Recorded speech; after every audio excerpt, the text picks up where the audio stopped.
Hello बच्चों, कैसे हो आप लोग। तो आज हम सीखेंगे बच्चों ABCD। A for ant, B for ball. So let start.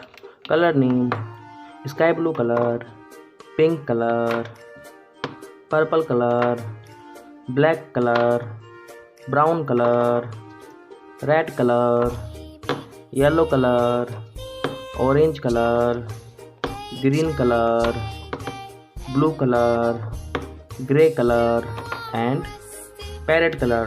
So let's start. A for ant, A for ant. B for ball, B for ball, B for ball. C for car, C for car. D for dog, D for dog. E for elephant, E for elephant. F for fruit, F for fruit.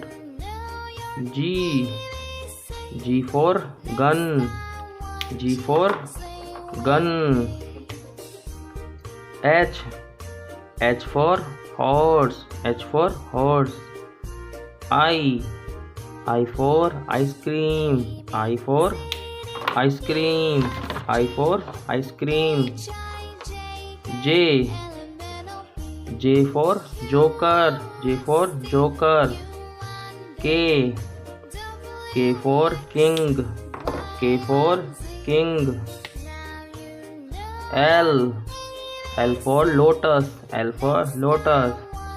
M for monkey, M for monkey. N for nose, N for nose. N for क्या होता है बच्चों? N for nose. O for orange, O for orange. P for parrot, P for parrot.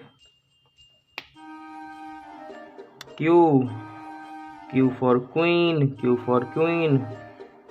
R for rose, R for rose, R for rose. S for snake, S for snake. T for table, T for table. U for USB, U for USB, U for USB. V for van, V for van. W for watch, W for watch. X for x-ray, X for x-ray. Y for yak, Y for yak. Z for zebra, Z for zebra. Let's revise. A B C D E F G H I J K L M N O P Q R S T U V W X Y and Z. If you learn this video, please like, share and subscribe the channel. Bye बच्चों.